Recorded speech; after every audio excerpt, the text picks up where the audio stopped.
ইহুদিরা যখন চিঠি লিখতো কোন ভাষা লিখতো জানেন? হিব্রু ভাষায়, হিব্রু ল্যাঙ্গুয়েজে। এখন এইটা বোঝার জন্য রাসূল সাল্লাল্লাহু আলাইহি ওয়াসাল্লাম এক ইহুদিকে হায়ার করতে হতো যে তুমি একটু পরে বলো তো ওরা কি লিখলো।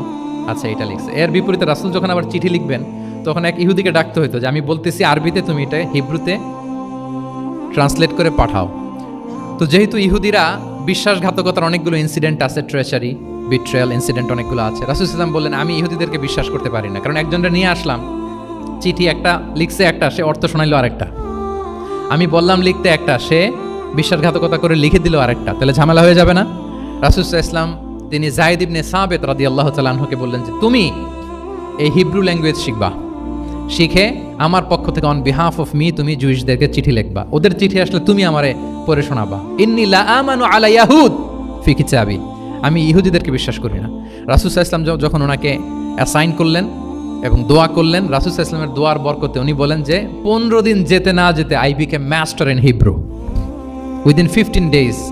15 দিন যেতে না যেতে আমি হিব্রু ভাষায় পণ্ডিত হয়ে গেলাম। এরপর থেকে যত চিঠি ইহুদিদের কাছে লেখা প্রয়োজন হতো আমি যায়েদ ইবনে সাবিত লিখে দিতাম, এবং হিব্রুতে চিঠি আসলে আমি অনুবাদ করে দিতাম। তাহলে দেখেন রাসূল সাল্লাল্লাহু আলাইহি ওয়াসাল্লাম কিন্তু এই কমিউনিকেশন স্কিল ডেভেলপমেন্ট করার জন্য, যেটাকে সফট স্কিল আমরা বলি, ইন্সপায়ার করেছেন না?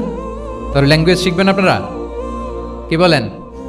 শুধু আরবি ইংরেজি না, পারলে জাপানিজও শিখেন, চাইনিজও শিখেন, অনেক কাজে লাগবে। At least Arabic and English, ইনশাল্লাহ বলেন। সবাই বলেন নাই? মাশাআল্লাহ, তাবারাকাল্লাহ।